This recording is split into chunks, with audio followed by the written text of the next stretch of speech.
خۆشەویستانی کورسات نیوز سڵاوتان لێبێ لەگەڵ هاوکارانم بەیەکەوە پانۆرامای ئەم شەوتان پێشکەشەکەین.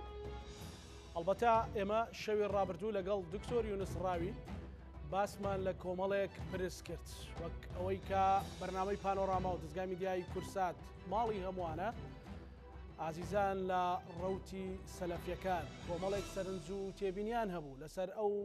وتە و شیکردنەوانەی بەڕێز دکتۆر یونس ڕاوی. ڕێکەوتین کە ئەم شەو مینبەرەکە تایبەت بێ بە ئەوان گفتوگۆ بکەین لەسەرەوەی کە ئایا سەلەفیەکان داعشن، ئایا سەلەفیەکان ینی باکگراوندێکی توندڕەوی لە پاشخانیان داهەیە و کات دەسەڵاتیان هەبوو ڕەحم بە کەس ناکەن، ئایا ئەوان تابعی چێن، ئایا هەر بەڕاستی وەکو ئەوەی کە من خۆم بە نمونەیە نایەوە ئەوانەی کە ڕیشە تاشن کافرن لەسەر ئەم جەدەلانە گفتوگۆیەکەکەین. با میوانداری بەڕێز مامۆستا هێمن مەلا کەریم ما خاوەنی بڕوانامەی ماستەر لە زانستی فەرموودە و نووسە. مامۆستا بەخێر بێت. زۆر سپاس بۆ دەرفەتە. ئینشاڵڵا هەوڵ دەدەین گفتوگۆیەکی کراوە لەسەر هەموو پرسانە بکەین. لەوە دەست پێ بکەم کە سەلەفیەکان داعشن. بسم الله الرحمن الرحيم الحمد لله والصلاة والسلام على رسول الله. سپاس بۆ بەڕێزت، سپاس بۆ بینەران. بەڕاستی لە سەرەتای پێشەکەکە باسی کەسێکت کرد کە ئەڵێی دکتۆر، یعنی ئینسان کاتێک کە دالێکی خستە پێش ناوەکەی خۆیە بەڕاستی کاتێک کە قسەیەک دەکا و گفتوگویەک دەکا ئەبێ قسانەی یعنی پشبەست بێت، ئیستیناد بێت بۆ بەڵگەیەکی بەهێز کە ئینسان قسە فڕێداتە بازاڕە و هەر لە خۆی چی بڵێ بێڵێت بەڕاستی کارێکی ینی ترسونەکانە و نامرۆڤ دۆستانەیە. سەلەفیەکان داعشن بەڕاستی بۆ خەڵکی بیسەلمێنین کە ئێمە داعشینیان ئەوانەی کە ینی ئایانەیە تۆمە بخەنە پاڵ سەلەفیەکان. ئێستا ئێمە ئەمانەی تێبگەین بەڕاستی ئایا سەلەفیەکان داعشینیان سەر بەدەسەڵاتن؟ چونکە بەشێک کە ئێمە ناوەزن دەکا بۆی کە ئێمە ینی داعش بین و بەشێکی دەڵێن سەر بەدەسەڵاتی. بەچی بزانین کە ئێمە داعشین؟ ینی چەند خاڵێکێ پێم خۆشە بۆ بەڕێست و بۆ ئەو کاکە خوێنەوارەی دوێنێکە ئەو قسانی بەرامبەر ئێمە کرد بەڕاستی وەکو سەلەفیەکان و پێم خۆشە لە سەرەتاشە ئەو بڵێ من وەکو هێمن مەلاکەری ماتم وەکو نووسەرێک نەک وەکو تەبێژێکی ینی داوای سەلەفی هاتبڵام خۆت لەنا ئەو ڕوتەی بۆشی ئەوڵێم بەڵێ چونکە سەلەفێت حیزب نییە، سەرکردەی نییە، بەڕاستی مەقەڕ و بارەگا و ئەو شتانە نییە تاوەکو بڵێ من و تەبێژی متحەدیثی ینی سەلەفیەکان بن، نەخێوان نییە. وەکو کەسێک کە شوێنکەوتەی پێغەمبەری خوا عەلەیهی سەلام بووە سەحابەکان بم بەڕاستی هاتووم دیفاعی بکەم لەو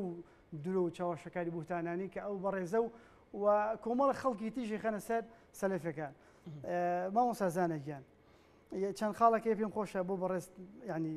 ڕوونی بکەمەوە. ئێمە لە گەرمەی شەڕی داعشە مامۆستاکانمان ناردووە بۆ بەرەکانی جەنگ،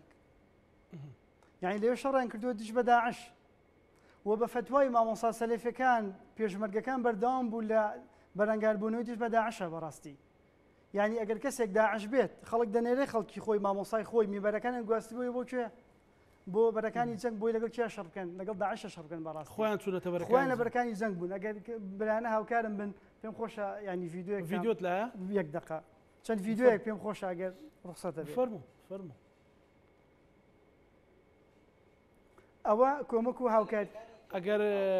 تۆزێک کۆمپیوتەرەکەت بسوڕێنی بۆ کاکە عەلی کاکە عەلی یارمەتی بدەیت.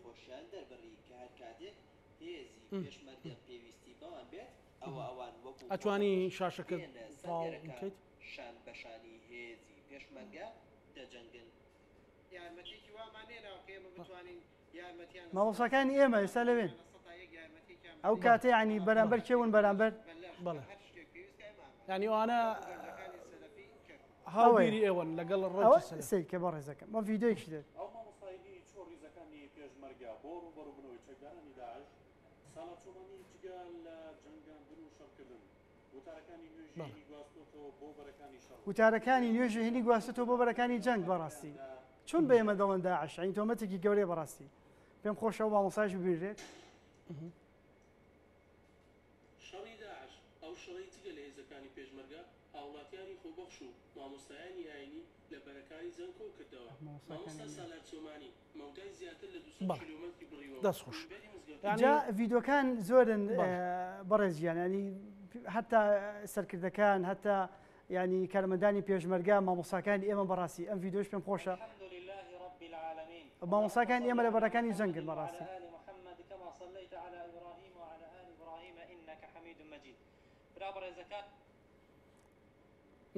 بەڵێ کەواتە ئێستا دەکەوێت بەڕاستی ئەمەوێ بیسەلمێنم بەوەی کە فعلەن چاوەشەکاریە و درۆیەکی شاخدار و گەورەیە بۆی کە بڵێن سەلەفەکان داعشن بەڕاستی هەڵەیەکی گەورەیە بەڕاستی ئەوە خاڵێک و پرسیارێکتر دەکەم سەلەفەکان ئەڵێن سەد بە داعشن یان داعشن داعش پەروەرداکەن بۆ نمونە پێش ئەوەی کە داعش دروست بێ سەلەفەکان چی بوون پێش دروستبوونی داعش سەلەفەکان خاوەنی چی بوون بەڕاستی هەڵەیەکی گەورەیە بەڕاستی بەعکسەوە سەلەفەکان لە سەردەمی قاعیدە و جوندی ئیسلامە بە هەمان شێوە بەیاننامەی خۆیان دەرکردووە من پێم خۆشە ئەم بەیاننامەیە ئەگەر ئەو بەڕێزانە هەوەکانم بن ساڵی ڕێکەوت بەڵێ بەیاننامەکە باز لە چیەکە پێم خۆشە ئەو بەڕێزە 2014 سیانزەی 8 2014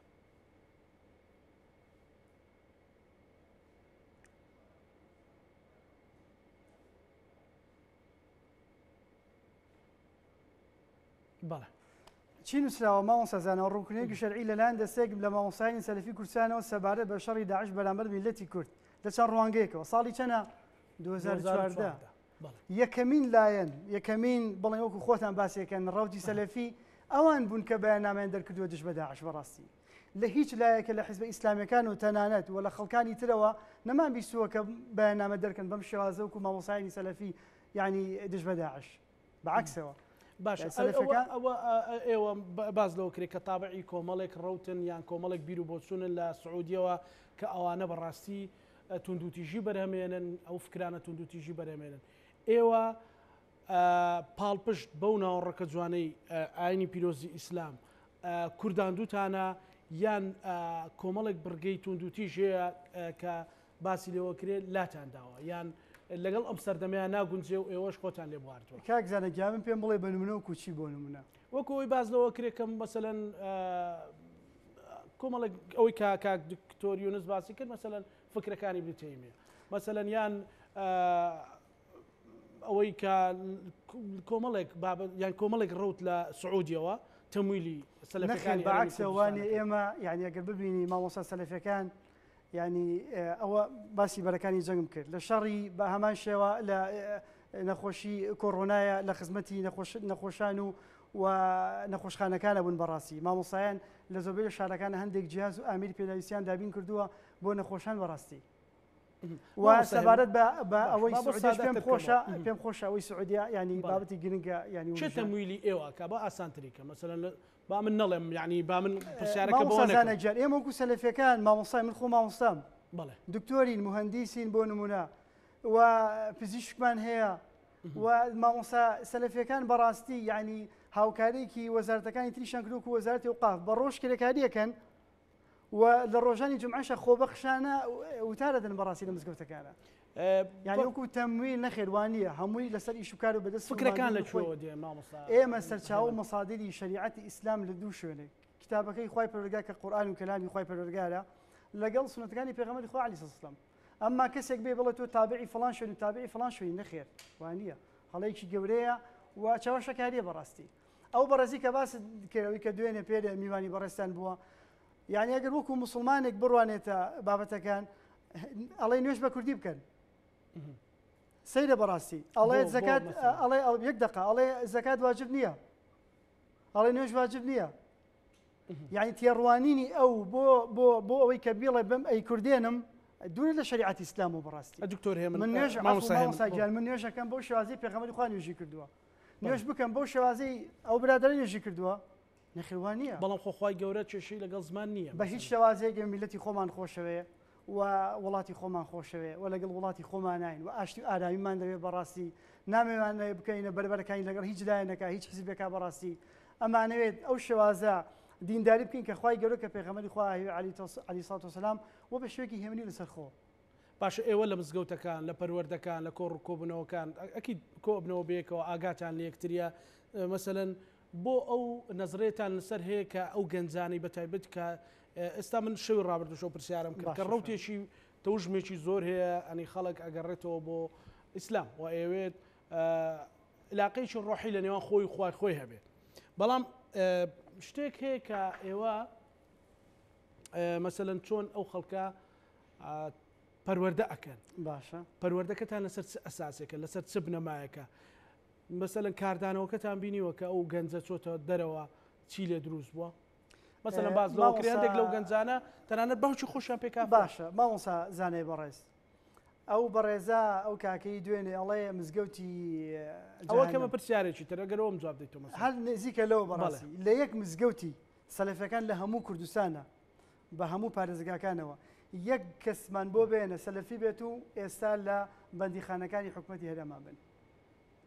یەک کەسمان بۆ بێنە کە فکری توونڕەوی بڵاو بکاتەوە بەڕاستی شتیوانیە بەعکسەوە ئێمە ینی بە گەنجەکانی خۆمان دەڵێن هێ من بن لەسەر خۆ بن میان ڕەو بن ینی ئێوە پێت دەڵێم هاوکاری مەروەردەتان هەیە لەسەر مەسەلەی خۆشەویستی خاک چۆن نیمانە چۆن نیمانە لەسەر خۆشەویستی نیشتیمان و چۆن نیمانە کێڵی نیمانێ ئەبێت تۆ بەڵگەیەکەم پێ بڵێ کێمەوە کە بەعکسی ئەو تۆژمێ ئەو کاکەوە بین شتیوانیە بەڕاستی وڵاتی خۆمان چۆن خۆش ناوێت میلەتی خۆمان چۆن خۆش ناوێت وتارەکان هەم بە کوردیە لە کوردستانە دەژین هەندێک لەو بەڕێزانە لە وڵاتی دەرەوە دەژین ئێمەیان پێ کافرە یعنی تیونون بە خوێندی هەنێ لە مامۆساکانمان کاک زانای بەڕێز کاک زانای بەڕێز کێ ڕوومانی هەڵاوەتە ماڵی دکتۆر عەبدوڵەتیف ئەحمەدەوە کێ ئەوێت مزگەوتی بەهەشت ناشرین بکات بەڕاستی چێ نازانم ئەوانن کە تینون بە خوێنی ئێمە بەڕاستی لە حزب ئەلمانیەکانن مامۆستا هێمن ئێمە من ناتوانم کەس یعنی بڵێم نامە بە شەخصنا بەڵام ئەو کەسانن کە بەڕێز دەڵێ یعنی فکرێکی خراپیانێ فکری تەکفیریانێ بەڕاستی ئێوەش خۆتان خۆمان گیرۆدەستی ئەوانەین دەرگیری ئەو فکرن بەڵێ خاڵێکی تر مامۆستا هەر کەسێک کە ڕیشی هەبوو ئەوەشێکە لە پرسیارەکان لە خزمەتدام ئێستا بۆ نمونە من ڕیشم تاشیوە من کافرم بەعکسەوە تۆ موسڵمانێکی خۆشەویستی وە برای بەڕێزی ئێمەی وە برای دینی ئێمەی بەڕاستی هەر معنایەوەنی ئێستا پرسیارێک لە بەڕێز دەکەم هەر کەسێک کە ڕیشی نەبوو ئەبێ من وەکو موسڵمانێک بۆ نمونە ناوزەندی کەم بۆی کە ئەوە کەسێکی خراپ و مەشروخۆرە بەعکسەوە نەخێر سەیری زاهیرەکەن یان باتن نەخێر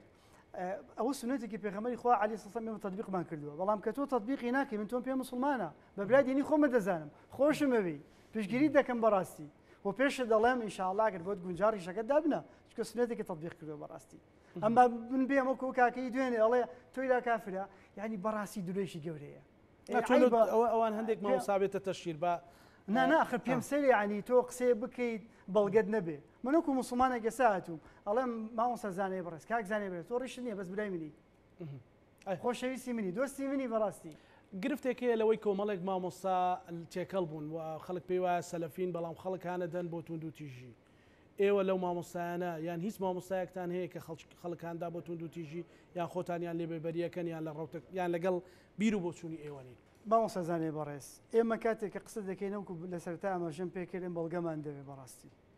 ئێمە ئومەتێکی ینی ئومەی بەڵگەین ئومەی دەلیلین بەڕاستی کاتێک کە تۆ ینی شتێک ئاڕاستی من دەکەی یان کەسێک ئاڕاستی منێک دەکا وەکو موسڵمانێک وەکو سەلەفیەک هەبێ بەڵگەی بێ بەڕاستی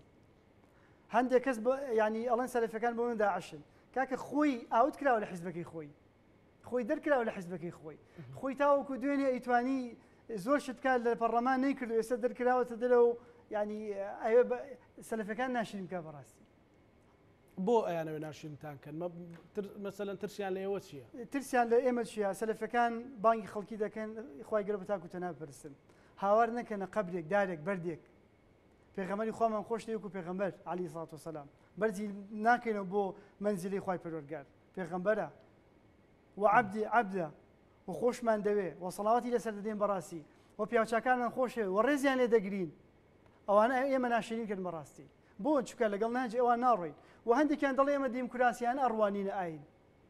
ئێمە مەنهەجمان دیموکراسیە کاکە مەنهەجی من قورئان و سنەتە منهجی منێکی مسلمان لەسەر قورئان دەڕوا لەسەر فەرمودەکانی پێغەمبەری خوا دەڕوا عەلەیهی سەڵات وسەلام ئەما تۆ بڵێ من دیموکراسیەکەم دەوێ سڕف بێت خاڵی بێت لە قورئان و سنەت پیرۆزت بێت وەکو دەرنەچوو لە حیزبەکەی ئاوت کرایە دەرەوە بەڕاستی سەرکەوتوو نەبوو باشە بۆچی خۆمە وعفو هەندێکی تریان دێن تا دوێنێ لە ئەوروپا تەکفیری بوو بڕۆن سەیری کۆمنتەکانی فەیسبوک سەیری سۆشیال میدیا بکەن حەز ناکەم وەکو تەشی ناوی بێنم لە هەولێر دادەنیشێ ئێستا خۆی داوەتە پاڵ لایەنێکی تر شوێنێکی تر بۆی جێی خۆی بکاتەوە بۆی جمهور بۆ خۆی ڕابکێشێ من یەک نمونەیەک بۆ ئەوەی میوانەکەتەوەی دوێنە دێنمەوە ڕەنگە پێت نەوعێک بێت ئەڵێن ئەبرەها لە سەردەمی بڵین ئیسلامە کەعبەیەکی دروست کرده بوو کەعبە بڵێ دروستی کرده بوو بۆی جیاتی کەعبەکەی تر بکات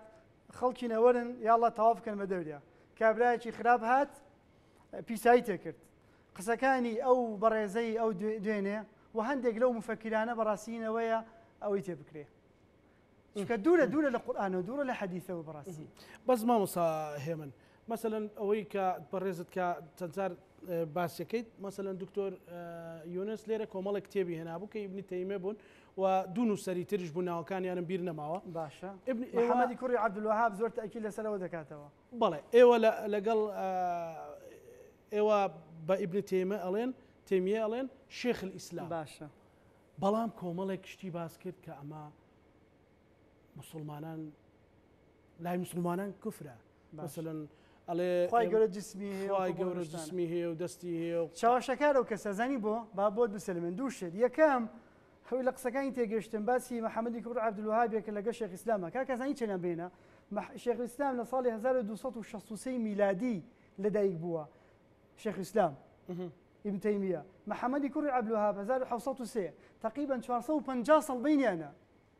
باشە لەسەر زۆر زۆر سەیرە بەڕاستی لەسەر شێخ الئیسلام مثلا بۆ پێی دەڵێن شێخ ئیسلام ماوەستا زانێ بەڕێز بە کەسێک دەوتێ شێخ ئیسلام ئەوانەی کە ئەو کەسانی کە ڕقیان لێ بووە و ئەوانەی کە خۆشانی سۆ شاهاتی حەقی بۆ بن و یەک چاوەشەکاری ئەو کاکەی خوێنەواری دوێنێ بۆ باسکەم ئیبن تەیمیە هاتووە لە قسەیەکی لە کتێبێکی خۆی ڕەدی کەسێکی داوەتەوە قسەی کەسەکەی هێناوە ئەڵێ موسڵمان ئەم کەسەوە دەڵێ ئەمەش وەڵامی منە قسەی کەسەکەی خوێندوتەوە بەڵام قسەی وەڵامەکەی تێمە ناخوێنێتەوە بەڕاستی ئەو قسانی کە باسی تەجسیم و باسی ینی جسمی خوای پەروەردگارەکە پەنا بە خوای پەروەردگار ئێمە وانی ئێمە دەڵێن چۆن ئیسلام فێری کردن کە خوای پەروەردگار دەستی هەیە مەڵە دەستی هەیە بەڵام دەستی خوا چۆنە من نازانم وەکو موسڵمانێک ئەی خوای گەورە قاچی هەیە بەڵێ من نازانم ساقیە من نازانم چۆنە خوای گەورە دادەبەزێتە ئاسمان دنیا بەڵێ دادەبەزێ تۆ پێم دڵی چۆن دادەبەزێ بەڵام من نازانم پێغەمبەری خوای گەورەش بۆی ڕوون نەکردووە چۆن دادەبەزێ ئەوتی ئیبن تەیمیە آخر چاوەشەکاری دەکا ماوەستا زانێک نەخێوانیە نەخێوانیە ئەو چا ئێمە ئیبن تەیمیە وەکو پێغەمبەر سەیر ناکەین نەعوذ بالله مامۆستایەکە شێخێکی بەڕێزە خۆشمان دەبێت بە قسەی دەکەین لەو شتانی کە موافقە لەگەڵ قورئان و سنت ئەمەژنە هەموو شتێ بە قسەی بکەن نەخێوانیە لا طاعة لمخلوق في معصية الخالق هەر کەسێک پێچەوانی دینی ئیسلام شتێک بڵێ لەگەڵ نهجی پێغەمبەری خوا لەگەڵ ئاەتێکی قورئانی پیرۆزە نەگونجێ من چۆن بە قسەی دەکەم من قسەکەی دەدەم بە دیوارە هەر کەسێک بێت كل قول يؤخذ ويرد إلا إلا محمد رسول الله عليه الصلاة والسلام بس پێغەمبەری خوا عليه الصلاة والسلام قسەی ڕەت ناکرێتەوە چونکە ڕسوولی خوایە خاوەنی پەیامبەرە بەڕا خاوەنی قورئانە پەیامبەری خوای پەروەردگارە قورئان ڕەت ناکرێتەوە کە کەلامی خوای گەورەیە ئەمما ئیبن تەیمیە دێ قسەیەک دەکا باشە ئیبن تەیمیە لە پێشی ئیمامی شافعی بووێنە دوای بووە شافعی پێشی نەبووە بۆ منێکی مسلمان مامۆسایەکی ئاینی لە هەر شارێک لە شارەکان ئەڵێ ئیمامی شافعی وا دەڵێ لەگەڵ ڕێزمان بووی خۆشمان دەوێت بەڵام لەم قسەیە بە قسەی ناکەین بۆ شێوازەی نەی پێکاوە بۆ نمونە ڕەنگە حەدیثێکی پێنەگەشت بێ لەم دقەیە بە قسەی ناکەین بەڵام خۆشمان دەوێت ڕێزی لێ دەگرین ئیبن تەیمیەش وایە بە هەمان شێوە ڕێزی لێ دەگرین بەڵام بڵێن 100% بە قسەی بکەین کوا وامەتووە لەکوێ هاتووە لەسەر مینبەر لە وتار لە دەرس لە محاضەرە لە نووسینەکانمان لە کۆڕ و کۆبوونەوەکانمان لە سیمینارەکانمان وتومان ئێمە تەواو طبقاً مطابقی قسەکانی ئیبن تەیمیە لەکوێ وامەتووە بۆ چاوەشەکەی دەکەین بۆ لەکوێ وامەتووە آخر بەڵام خەڵک مەسەڵەن ئێوە کە پێڵە شێخ الئیسلام و تابع ئەون و کتێبەکانی خۆشمان دەوێت ئێمە هەر چوار ئیمامەکەمان خۆشەوێ شێخ ئیسلامی خۆشەوێ ئیمام بەڕێزەکانمان خۆشەوێ پیاوچەکانمان خۆشەوێ بەس مانە ئەوە نییە من هەموو شتێکا بە قسەی بکەم وانییە خۆ قسەی ئیبن تەیمیە قورئان و حەدیث نییە بەڕاستی بە قسەی دەکەم کە شتێک مطابق بێ ئەمە مخالف بێ یان فهمێکی یان لە شتێکا بۆ نمە پێی نەگەشتووە یان لی تێ نەگەشتووە بۆ نمونە بە قسەی ناکەم وەکو موسڵمانێک باشە لەگەڵ ئەشعریەکان کێشەتان چی بوو مامۆستا مەلاهێمن مەسەلەن ئەشعریەکان لە هەرێمی کوردستان ئەوانیش نیگەران بوون لە کۆمەڵێک گوتە ئەوانیش تابعی ڕەوتێکن و ڕەحیانەتێکیان هەیە و بەرامبەر بەخوای گەورە و مادام خوای گەورە و بڕوان بە پێغەمبەر درودی خوای لێ بێت یعنی کێشە چی ینی لەوەیە ڕاستی ماوەزانە نەویست لەسەر ئەشعەریەکان قسە بکەم و جەدە لە هەیە بەڵام یەک نقطەیەک هەیە باسی دەکەم ئێمە هەموو موسڵمانان باشعەرەکانیش بەبرای خۆمان دەزانی ومان نامانێ بکەینە بربەرەکانی و جەنگ لەگەڵ هیچ لایەنێک لە لایەنەکان تۆ ئەزانی ئێستا و ماوەی خەڵکتانی دەزانم بەڵام کیپ دەست پێشخەری کرد بەڕێزێک لە یەکێک لە کەناڵەکان لەم کەناڵی بەڕێزت نا یعنی هاوارەکە داعشەکان سەلەفیەکان داعشن و بێچەکن میوانەکەی جەنابیشت دەڵێت بەڵێ چەکیانەیە چەکی ئەوان زمانیانە کاکە گیان توش چەکت هەیە توی زمانت هەیە بەڕاستی کەوات هەردووکمان چەکمان پێیە بەڵام بەداخەوە ئەو میوانی بەڕێزێت ئەو چەکی کە لە زمانیایەتی کە ناوزەند دەکرێت بۆ گیان نارانی ئیسلامی بەکار نێنە من نمبینیوە بەڕێزا ئەو میوانی جەنابەکە ئەگەر مەبەست بەڵێ مەبەستم ئەوە نەسەن مەبەست ساڵ سەلەفی بۆ تۆ ئەزانی وانە 7 ساڵ لە ناو ڕۆتی سەلەفی بووە لە سعودی خوێندوێتی دکتۆرا لە علمی کەلام ئەزانی حوسنی خاتیمە چییە؟ ئینسان لەسەر ئەو نەهجا باشە ڕێبازە پاک و بێگەردە بمێنێ کەوە لەسەریش بمرێ ئەستەش بڕای بەخوای گەورەیە موسڵمانە مەسەلەن کاکە من نەموتوە کافرە بەڵام فعلەن گومڕایە آخر بچ مثلا پێتوانی ئەمە توندڕەوی بێ مەسەلەن ئێستا بۆ نمونە لە شەوی ڕابردوو لە لایڤی پیجەکەمان کۆمەڵی خەڵک دەستخۆشی کرد و کۆمەڵ خەڵک قسەی گوتووە زۆری هەر زۆری چی بوون ئەخ زۆری نەجیاوازە مەسەلەن لە لایڤەکە زۆر ئەو کاکی کە باسی دەکەی من هەر حەزاکەم لاویشی بێن باشە باوەز بەڕێزا ئەوە هەر مطابقی ئەسڵەنی متەیمیەی بە قسەی پێ بکات لە ئەستی وایە بەڕاستی ئێستا بۆنە پرسیار لە بەڕێز دەکەم پێشەشکارێک دوێنێ بۆ پێشەشکار مقدمی بەرامجەکە لەسەر مێزەدا دەنیشە و مقابلەیەکی لە مامۆساکان لە من لە کەسێک دەکا لەگەڵ تۆ وەکو یەک وایە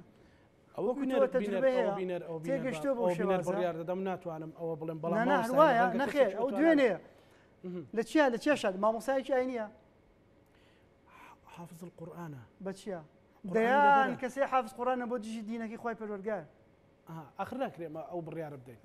ماز ناکەی ئەو باسی سەلەفەکان دەکەم منە بێ وەڵامی بمەوە من دەڵێم خۆزگار زمانەکەی بەکار بێنایە بۆ دژی نارانی ئیسلام نەک بۆ گیانی سەلەفەکان بۆ شتێک دەکەین مامۆستا مەلای ئەنجا لەسەر ئەشاعیرە تەواو بکەم بەڵێ فەرموو وتم بە برای خۆمانێ دەزانین و نامانێ بکەینە بربەرەکانی و جەنگ لەگەڵێن بەڕاستی بەڵام ئەوان دەست پێ دەکەن ئەوان هجووم دەکەن ئەوان قسە بە ئێمە دەکەن وە کۆمەڵێک بابەتە لەسەر بابەتی عەقیدەیە و جەنابی دکتۆر عەبدوڵەتیف یعنی تەحەدای کردن وتیان دادەنیشین لەگەڵدانە بەڵام کەسیان ناتنە پێشەوە کەسیان ناتن بڵێ فەرموو جەنابی دکتۆر عەبدوڵەتیف ئەوەی ئێمە هاتین لەگەڵ مناقەشەیەکی علمی و ئەکادمی زانستی دەکەین کەسیان ناتن پێشەوە پیاوی ئەو مەیدانەنی بەڕاستی بەرام بۆ چکە داوای ئەهلی سونە داوای سەلەفەکان داوایەکی حەقە قورئان و سنەتە کاک کێ بەرامبەر قورئان و سنەت پێی دەکرێت کەس پێی ناکرێت ڕاست باشە ئێوە شتێکی تر هەیە کە ئەوڵێن بازرگانی کردن بە دینەوە چێوا دەڵێ مەسەلەن بۆ چوونەکەی کە بازرگانی بە دینەوە دەکرێت لەوەی خۆتان لە دەسەڵات نزیک دەکەنەوە و بە جۆرێک لە جۆرەکان دەسەڵاتان پێوەلی ئەمرە لە کاتێکە دەیان گەندەڵی و فەسادی لە هەرێمی کوردستانی ئێستا من نازانم کامە ڕاستکە بۆ من داعشم یان سەر بە دەسەڵاتم منیش دوێنێ و پرسیارە لە کاگەڕاستی من نازانم ئایا من دیفاعت بکەم بۆچی دیفاع لە دەسەڵاتەکەن مەسەلەن لە چیە لە چ ڕوانگەیەکەوە مەسەلەن مامۆستا مامۆستا عەبدوڵەتیف ئەڵێ یەک دقیقە ئەو من دەڵێ داعش چۆن دیفاع لە دەسەڵات بکەم نازانم ئێستا کامیان من کارێکی علمیم هاوکێشە تەمەن یەکسانەیە لە بین دو هاوکێشەیە وەکو ئێشت و یەکسانە بە ئێ جایدن ئەو باشە هایدرۆجینێک و ئۆکسیجینێک دوای دۆنج ئۆکسیجینێک باشە ئەمە هاوکێشەی وانە یەکسان بۆ یوساوی کراوە من کامیان ڕاستکەمەوە باشە بە دەسەڵات مامۆستا عەبدوڵەتیفەیە کە ئەڵێ هەتا ئاخر مقابلەی ئەڵێ کە مثلا وەلی ئەمریکا سەرۆک حکومەت و جێگیری سەرۆک حکومەت ئەوە نادڵێ میوانەکەی تۆ ناڵێ بۆچی ناڵێ کار بەدەستی وڵاتن بابا تەواو ئێکاتە بۆ ڕەخنە لەم بگیرە نەگیرێت تۆڵی میوانەکەم ئەو بە سەردانیان دەکات سەردانی سەرۆکی ئەوە نایکە پرسیارێک دەکەم هەر بەکو ناو میوانەکەم گەڕێ یەک دقە وەکو ناو بەڕێز مامۆستا عادل باپیر علی باپیر سەردانی لە یەکێتی و پارتی ناکە بەڵێ بەڵێ مامۆستا سەلاحەدین نایکە مامۆستا عیرفان نایکە بۆ دکتۆر عەبدوڵەتیف بیکە عیبەیە لەوم تێبگەێنن بۆ دکتۆر عەبدوڵەتیف من نازانم یعنی بۆ عیبەیە ئەوجا ئێمە کە کاتێک سەردانی دەسەڵات دەکەین بۆ گیرفان و باخەڵی خۆمانە بۆ وەرگرتنی پۆست و پارەیە پرسیارێک دەکەم لەکوێ ئەم کوردستانەیە هەیە بۆ نمونە پێ ناوی پێنج ناوی چوە ناوی دووە ناوی سیانم پێ بڵێ سەلەفیەک مدیرعام بێ قایمقام بێ وەزیر بێت ئەندام پەرلەمانێک بێت لەکوێ هاتووە مامۆستایەکی مەکتەبە وتار بێژێکی داماوە وتار دەدا مهندیسێکە پزیشکێکە لە نەخۆشخانەیەکە خزمەتێک دەکا کرێکارەکە بەڕاستی لەکوێ هاتووە بابێنە سەر پرسێکی لەسەر ئەو مۆزوع حەز ناکەم ینی باز ئەوە بدەین نزیک بوونەوەی ئێمە لە دەسەڵات بەو شێوازەنێکەوەم باسی دەکات ئەگەر ئێمە سەردانی دەسەڵاتمان کردبێ بۆ خزمەت دینەکەی خی گەورەیە بەڕاستی بۆ کورسی و دەسەڵات نییە لەکوێ ڕۆژێک لە ڕۆژان کاکزانە ڕۆژێک لە ڕۆژان بەعام ئەو دوو حزبە گەورەی دەسەڵات یەکێتی و پارتی بەیاننامێکیان بڵاو کردەوە بڵێن ئێمە وەکو یەکێتی و پارتی 50 سیاری بڵمنە فڵان مادا بە سەلەفیەکان هەبوو شتیوە باواقعبین هەبوو تۆ وەکو ڕاگەیانکارێک وەکو باحەثێک بیستوتە بەڵام مەسەڵەن بۆیە ینی حەق ئەو قسەیە هەیە خۆشت بیستوتە برای بەڕێزم قسە زۆر دەکرێت بەس کامی شوێنی خۆی دەگرێت باش قسەیەکی تر لە ماوەی ڕابردوودا لەسەر ئەوەی کە کەسێک بۆ چوونی جیاواز بووە لەسەر پێغەمبەر صلی الله علیه وسلم و کۆمەڵێک بابەتی و تۆ گەنجێکی هەرزەکار بووە کوشتیان ئەوەی چەند سەڵات هەر خۆشی نای خوا ناز بوو بۆ چونتان لەسەر ئەمە چێ مامۆستاگیان ما پێت بڵێم حکمی کوشتن حکمێکە هین تاکە کەسی نییە شخصی نییە بەڕاستی بۆ نمونە هەر کەسێک لە شاری سلێمانیە بۆ نمونە ئەگەر دەسەڵاتەکە بڵین شۆڕکەینەوە بۆ تاک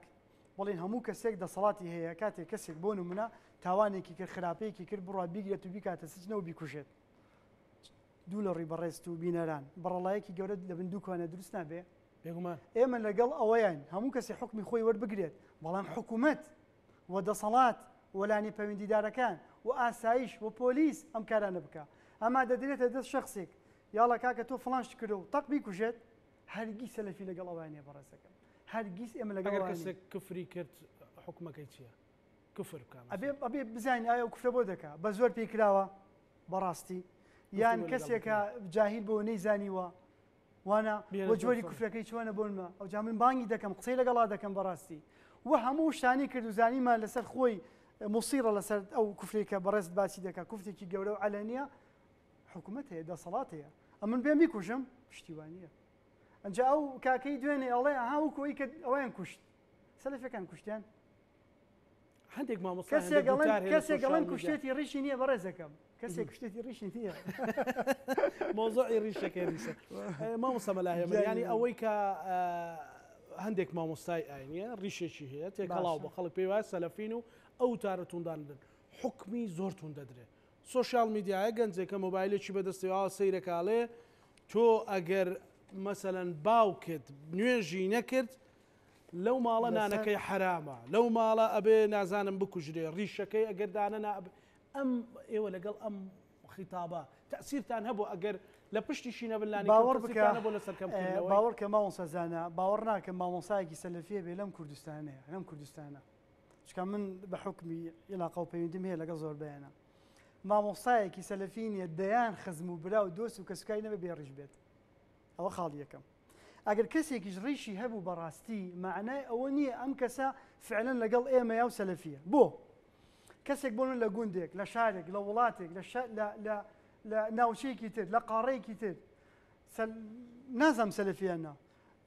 فەیسبووکی خۆی کردێتەوە کەس فەیسبووک ماڵێکی بێ دەرگای هەموو کەس دەتوانێت میبەرێکی تا دروست کات و قسەی خۆی بکاتەوە شتانە بکە باشە وتارێکی تند ئامێز ئەڵێت ئێمە وەکو سەلەفیەکان ئەگەر حیزب بین ئەڵێن گو ئاوت بڕۆ دەرەوە تۆ بەس لەبەروی حیزب نین ئێمە وەکو حیزب نین ناتوانین نازانین کوێ بەڕاستی و هەر کەسێکیش ئەڵێ ئەوەی سمێڵی ئین بوو هەمزاغانیەوەە باشە ئەوەی ڕیشی هەبوو ئایا تاوە سەلەفیە پرسیارێک دەکەم لە برایانی یەکگرتو هەیە ڕیشداریاننا بێگومان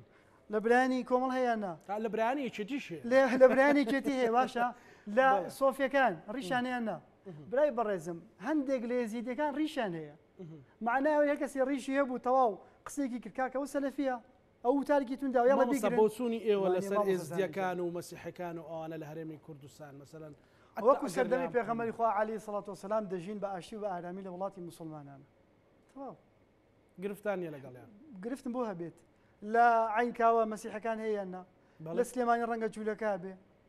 لە ناو شاری سلێمانی دەیان خەڵکی ترەیە لا دینە و دشی دینە ڕێگای خۆی بۆ خۆی ڕێگای خۆم بۆ خۆم نصیحەتی دەکەم ئامۆژگاری دەکەم بە قسەی دینی کرد وەکو هەرێز باسی کرد لەکم دین و بەس من دەستی دەگرم والله سەلەفیەکان داوایکی ڕەحمەتە داوایکی باشە مزگەوتی بەهشتەوەی کە ئەوترێ لەو مزگەوتە چیەکرێ ساو بزانام تێ چتان داوە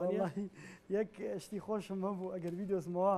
لەسەر مزگەوتەکە نازانم هێنا بوو میان نا ئەستا تێکتان داوانێ مامۆستا بەڵێ ئینشاءالله گەورەی دەکەین فراوانی دەکەین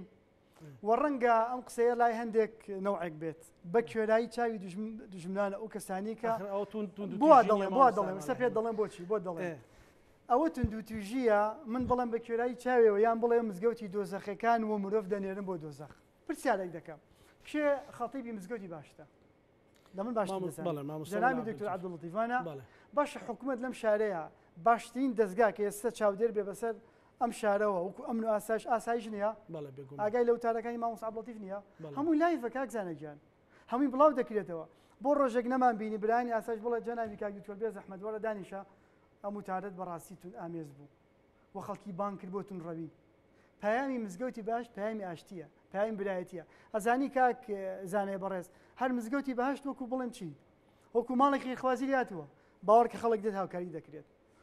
کێشەی ژن و مێردێک لەوێ خەریکە نزیکە بێتەوە لە تەلاق هاوکاری دەکرێت گەنجێک دەچێت بۆ نمونە لە مزگەوتەکەیە دەیان تەڵەبە هەیە هاوکاری دەکات قورئانی فێر دەکات لەکوێ ئەو پارەی لەکوێ ئەوە کە خەڵکی پێ هاوکاری دەکرێت مزگەوتی پێ دروست خەڵک دیکە برای بەڕێزم خەڵک دیکە سپاس بۆ خاصیقەیەکی الحەمدوللا خەڵکی موسڵمانانی ئەو شاری سلێمانیە لەگەڵ سەرجەم شارەکانە هاوکاری ئەمە دەکەن سیقایان هەیە بە فەزلی خوای گەورە سیقایان بە قەناتی ئامۆژگاریە بە کۆمەڵە ڕێکخراوەکانی دکتۆر عەبدوڵەتیفەیە تەلەفۆن دەکەن هاوکاری دەکەن بۆ هاوکاری دەکەن بۆ نمونە ئێستا تا ئێستا مزگەوتی باش تەبعەن نیوەی تەقریبەن وابزانم تێکرا و خەریکی ینی ڕۆماندنی تەواوی برایەک تەلەفۆن دەکا ئەڵێ هەموو بلۆکی ئەو مزگەوتە بنە عایدی من کەسێک دەڵێ کاکەوە من 10 وەستاد دەنێرم بۆ نمونە هاوکاریەکەن وایە برا بڕێزەکەن دەوڵەمەندێک دەڵێ بۆ نمونە چیمە تۆ عایدی من ئەمما بڵێن لە دەرەوە دێت و هاوکاری دەکرێن درێکی گەورەی بەڕاستی ئەگەر گەنجێک هەرزەکارێکمان هێنا بتوان کاکە ئەمە لە ناو مزگەوتی بەهشتەوە گوێ لە وتارەکانی ئێوە دەگرێت گوێ لە خوتبەکانتان دەگرێت لە مامۆستاکانتان دەگرێت ئەوە تا ئەو کەسە تونڕەوەی لێ دەرچۆ باوەڕی بەدایک و باوکی خۆی نەماوە شتی وا دەدۆزینەوە پێم سەیرە شتێکی وا هەبێت شتی وام نەبیستۆ قەت ئەمما بڵێ تاکتاکێک یانی دەگەڕێم لە شوێنەکە نەفرێک دۆزمەوە نازانم من وەکو سەلەفیەک وەکو موسڵمانێک وەکو لە ناو مزگەوتی باشتە چکە من ئاگداری شەکان بەشیکیان هەم بڵێ سەلەفیەکە هێنم و تون ئامێز بێت و باوکی پێ کافر بێ حەدگی سەلەفی و شتیوانیە بەس پێم بڵێ بۆ باوکی پێ کافرە حەزەکەم گفتوگویەکی هێمنانە بکەین مەسەلەن بڵێ ئەوەی کەوتە مەسەلەن ڕیشی دانا کاکە ئەو موسڵمانە لای من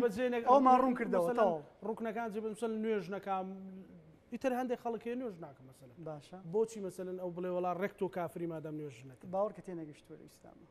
لە پەیامی جوانی ئیسلام تێنەگەشتووە لەگەڵ باوکی مناقەشەی کردووە تێگەیاندووە باوکیان بۆ نوێژ ناکەی باوکی ئیبراهیم پێغەمبەر عەلەیهی سڵات وسەلام کافر بوو یان نا بەڵێ ئیبراهیم چۆن بانگی دەکا یا ئەبێت بە شێوەیەکی جوان لە نمونیان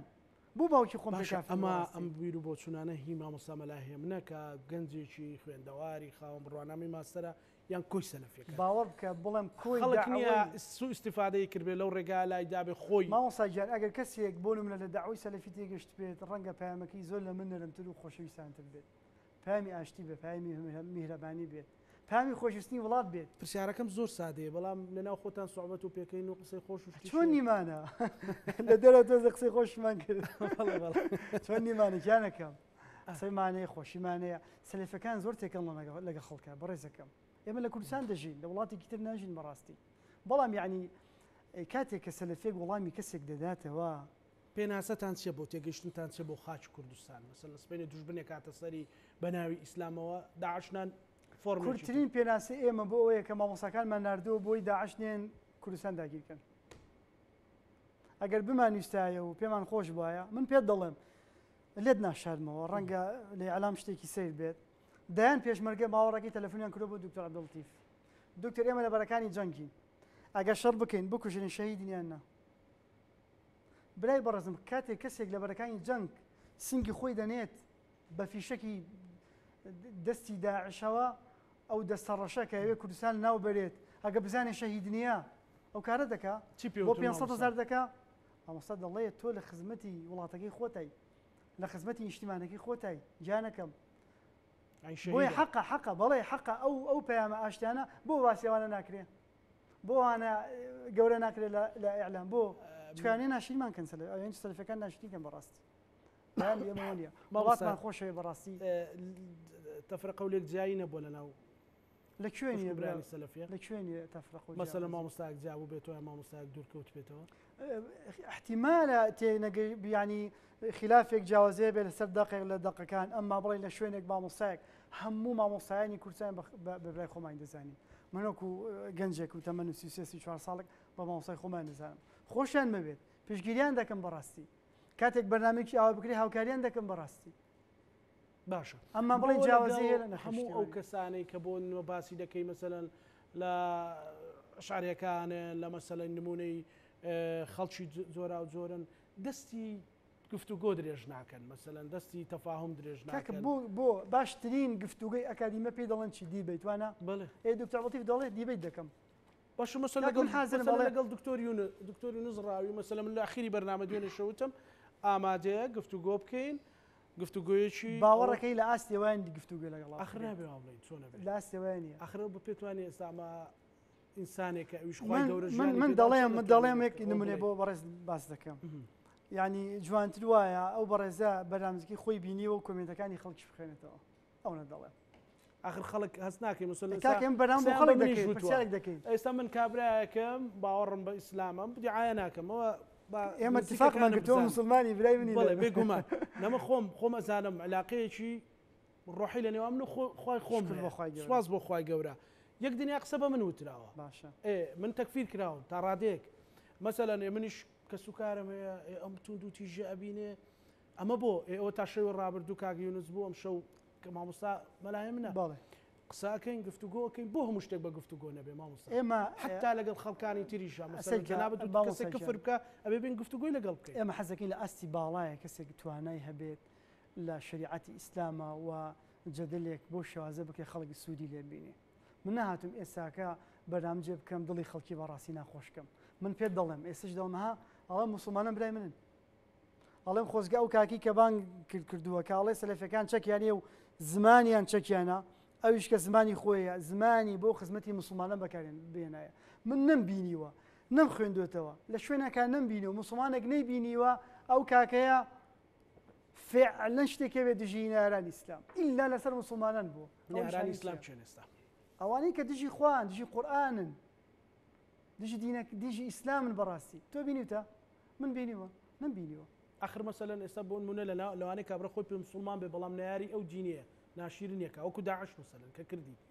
مثلا خراپی کردووە یشێکی خراپی کردووە من پێم وتی من لەگەڵ داعش نیم توش لەگەڵ داعش نین مامۆستا سەلەفیەکانیش لەگەڵ داعش نین کێ لەگەڵ داعشە باشە ئەوانەی کە تینون بە خوێنی سەلەفیەکان برا بەڕێز ئەو پرسیارە بکەم مامۆستا ئێستا بۆ منە جەنابەت خۆت باست کرد کۆمەڵ هەیە بزوتنەوەی یەکگرتوو هەیە سۆفیەکان هەن مەسەلەن بەڵام خۆ یەک خوامان هەیە و خاتم الأنبياش محمد رسول الله صلى الله عليه وسلم باشا بۆهێ هەمومان لەژێر ئەو چەترە کۆنە بووینەتەوە هەر یەکە ڕوتێک ینی ئیسلامیت پێویست ئیسلام بوون پێویستی بۆ ڕوتانەیە ئەی پێغەمبەر درودی خوای لێبێت خاتم الأنبیا بوو بۆ ئەوە نەبوو تا با هۆز و قەبیلە و عشیرەت هەبێ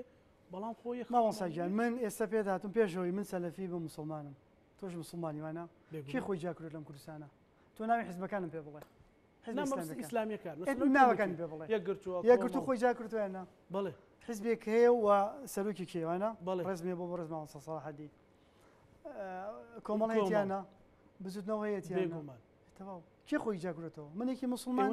نەخێوانیە کێ مامۆستا دکتۆر عەبدولەتیف کێوە ڕابەری سەلەفی نەخێر هەرگیز مامۆستایەکی بەڕێزی خۆشمان هەیە و ڕێزی لێ دەگرین کێ دەڵێت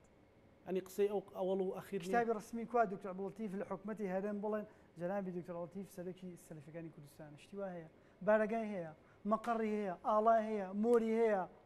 هەوی کارمەندانی هەیە چوو بۆ پەرلەمان بە خەڵکی و خەڵک دەنگم پێبن من سەرۆکی سەلەفیەکانم خەڵکینە ئەی بۆکو مەرجع جیاوازە بەڕێزەکەم مامۆستایەکی ئاینیە خاوەن عیلمە و دکتۆرا لە شریعەتی ئیسلامی خزمەتێکی بەرچاوی کردووە لە شار و شارۆچکان بەڕاستی خاوەن دەستگایەکی ڕاگەیاندنی ئیسلامیە دەیان کۆڕ و سیمینار و دیبێتی هەیە بەڕاستی حەقی ئەوەی گوێ لە بگیرێ ئەمما بڵێ مەها مامۆستاگیان با قسە تەواوکەم ئەمما بڵێ من تەواو هەموو قسەکانی بەڕێز دکتۆر عەبدولەتیفم بەدڵە و 100% من بۆ ئیبن تەیمیەوە دەڵێم کە نەخێر لەگەڵی نیم و لەگەڵ جەنابی دکتۆر عەبدولەتیف شتیم ئەو ئەگەر دکتۆر لێم تۆڕە نەبێت جارێ بە وەکالەتەن و پرسیارە چوو دەکەم تا جانم لە خزمەت جەنابیان گفتوگویەک دەکەین ئەگەر مامۆستایەکی سەلەفی بۆ چەلەنگتر وریاتر بەتاقەتر هاتە پێشەوە ئاساییە مەسەلەن ئەوە کۆمەڵێک لە سەلەفەکان ئەویشیان خۆش بێت ئەی چۆن ڕێگە دەدات ئەو خۆش پرسیارە وەکالەتەن لە چوو دەکەم تا دەگەمە ئەگەر دکتۆر عەبدولەتیف لێرەوە ینی ئوزن بفەرمێت من ئەتوانم وەڵایم بمەوە فەرموو ئەو بەناوی ئەوە ڕێگەت بەڕێزیت مامۆستاگیان سەلەفیەت وەکو حیزبەکان نییە بۆچی لە ناو سەلەفێکە کێ بە تەقوا بێت و کێ بە خاوەن عیلم بێت ئەو لە پێشی پێشەوەی بەڕاستی ئەمما لە ناو ئەحزابی تراوان نییە کێ خزمەتی زۆر بێت و کێ نزیک بێت لە حەجەکەوە ئەوە لە پێشەوەیە دکتۆر پامەکەم هیوادارم گەشت بێت گەیشتووە من دقەیەک بۆ دەقەونیەکتە دەمێت چی بەو گەنج و هەرزەکارانە ئەڵێن گۆکو ئێستا کوردەواری ئەڵێ بۆ خوا سڵحاون بۆ خۆیان مثلەن حەقیان بە هیچ لایەکەوەنی بەڵام یانەی خوای خۆیان پەرستن پێنج فەرزە نوێژی خۆیان بکەن پاک و خاوێنی خۆیان بکەن یارمەتی مسلمانان بدەن درۆ نەکەن دەستیان پیس نەبێ چی بەو گەنجانە ئەڵێ بۆ ئەوەی دوورکەونەوە لە خیتابی تونڕەوی بۆ ئەوی دوورکەونەوە لە هەندێک مامۆستا کە مینبەرێکی بەکارهێناوە هاوارەکە بە سەریاڵێت تۆ وا خۆت بینیتە دوو پێم هەیە عەفو پێم یەکەم بۆ ئەو سێ چوار کەسەی کە لەم چەند ڕۆژەیە هێرشێکی ناڕەوای چاوەشەکاری هیوادارم بڵێ وەرن بابێکەوە داچی کوردانە بخۆینەوە ئەگەر ئەوان فەرمیان کرایمە دەمێک بوو ڕۆشتە بووین دانیشتین بەڵام لە غێری میدا بۆی قسەم کرد نەگەشت پێ بەرنامشتانە جا با پەیامەکەم بگەێنم پەیامەکەم بۆ ئەوانە بەڕاست لە حیزبەکەت دەرکراویش و متمانەیەکی گەورەت نییە ڕوونە مەبەستەکەم کاروانیە نیشتمان پەروەرەکەی ئەوانەی مەش هەمومان نیشتمان پەروەرین با تەواویکەم قسەکانم و بەیاننامەی برانی بەڕێزم برانی یەکگرتوون بینی ئەنجومەنی جێبەجێکردن کەوتی هیچ پێگەیەکی نییە لەناو یەکگرتووی ئیسلامی با تەواویکەم عەفو من ئەوەندا هین بپارێزم وەکوی تیچی ڕۆژنامەوانی تەواویکە بەڵام مامۆستا ئەبوبەکر کاروانی ئینسانێکی متدەینی دینداری پاک نیشتیمان پەروەرە ئەوەندەی من لێم بینیوە ئەو خلافەی کە هەیە ئەوە ئەتوانن بە گفتوگۆ ناڕەوایەکی زۆر زۆر گەورەی بە سەلەفەکان ئەوەی بریندارکردبێ ئەکرێ و برایەک دابنیشن زۆر ئەوەی هەردوو لایەکتر من دەڵێم کە سەرکەوتوو نەبووی لەناو حیزبەکەی خۆت و بە قووەت نەبووی و بە هێز نەبووی و ئەندامەکانی خۆت و لەناو حیزبەکە دەنگە پێ نەدای حەق نییە ئەو نییە بەڕاستی بەرامبەر سەلەفەکان بگریت لە شوێنی خۆی دانیشی باشترە نەمو فەکرێکی ئیسلامی بە قووەتە تاوەکو خەڵکی گوێ لە ڕائەکانی بگیرێت و نە مامۆسایەکی ئاینی بەتوانایە و نەیشی توانی لە حیزبەکەی خۆی سەرکەوتوو بێ ئەو بلایەکە بۆستش و هەندێک لەو چەند کەسەی تریش بەڕاستیە ماوەیە دەندێنێ ئەوانە کرد کە سەلەفەکان داعشن و چی و تۆمەتی ناڕەوایاندا لەپاڵ کارێکی خراپە پەیامم بۆ ئەو گەنجانەی هاوتەمەنی خۆ من و تۆزش لە خۆم بچووکترن لە تەمەن ئەمە ڕەنگە بەڕێستر من لای خوای گەورە برا بەڕێزەکانم یعنی کارێک کە ئیشی تۆ نییە قسەی تێدا مەکە بیهێڵە بۆ مامۆستا گەورەکان بەڕاستی لە علمێکە لە بابەتێکە شارەزانیت با مامۆستا گەورەکان قسە بکە دایک و باوکی خۆت پێ کافر نەبێت وڵاتی خۆت خۆش بوێت مامۆستاکانت خۆش بوێت بزات هێمە نەم شاری سلێمانیان دەژین شاری سلێمانیمان خۆش بوێت ڕێز لە داموندەزگاکانی حکوومەت بگرین بەڕاستی وە کەسێکی تونڕەو نەبین وە فەیسبوک نەکەین بە مینبەرێک بۆ فیتنە و ئاژاوەگێڕی لە وڵاتدا بەڕاستی چونکە گەنجێک کە ڕیژدار بێت ئەوکو بەڕێز دەڵێ لە هەر شار شارەکان بێت ئەڵێ منسوبە لەسەر سەلەفەکان تکایان لە یەکەم تکایەکی برایانە ئاگادار بن قسانێک نەکەن بەڕاستی ببن بەسەر بار بەسەر داعوی سەلەفیەوە بەڕاستی وەکو ینی نەسیحەتێکی برایانیان دەکەم مامۆستا بەڕێزەکانی جوانە مامۆسای منن دڵنیام لە من باشتر و چاکتر خزمەتی و ئیسلامیان کردووە هیوادارم پەیامەکەی گەشت بێت زۆر سپاس بەڕێز مامۆستا هێمن مەلا کەریم خاوەن بڕوانامەی ماستەر لە زانستی فەرموودە و نووسەر سپاسانەکەم ماندوو گرفتێکتە بوو سەرچاوم دەست مەفەق ئینشاءڵڵا بینەرانی خۆشەویست لەگەڵ هاوکارانم بەیەکەوە پانۆڕامامان پێشکەشکردن ئێوە شەمولایەکتان ئەمانەتی خوای گەورە بن خواتان